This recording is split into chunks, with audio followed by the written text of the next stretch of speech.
શ્રી ગણેશાય નમઃ. જય શ્રી કૃષ્ણ. સુરાસં પૂર્ણકલશં રુધિરાપ્લુત્વમેવ ચ દદાના હસ્તે પદ્માભ્યામ કુષ્માંડા શુભદાસ્તુ મે. ચૈત્ર નવરાત્રિના ચોથા દિવસે માં કુષ્માંડા આદિશક્તિનું અષ્ટભુજા સ્વરૂપે પૂજન કરવામાં આવે છે. જ્યારે સૃષ્ટિનું અસ્તિત્વ નહોતું ને ચારો દિશામાં અંધકાર હતો, ત્યારે માતાએ પોતાના મંદ હાસ્યથી બ્રહ્માંડની રચના કરી હતી.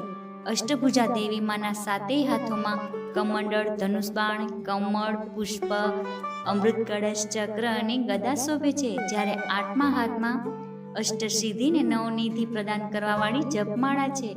માં કુષ્માંડા સિંહ પર સવાર છે, તેમજ માં સૂર્યલોકમાં નિવાસ કરે છે, તેમજ સૂર્યમંડળના કેન્દ્રમાં નિવાસ કરવાની માં શક્તિ ધરાવે છે.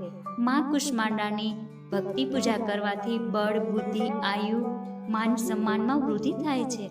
માં કુષ્માંડાની પૂજા કર્યા બાદ માને કોળું એટલે કુમળોમાંથી મીઠો ભોગ બનાવી માને અર્પણ કરવો જોઈએ. ત્યારબાદ માની આરતી ઉતારવી જોઈએ. જય કુષ્માંડામાં, જય માતાજી.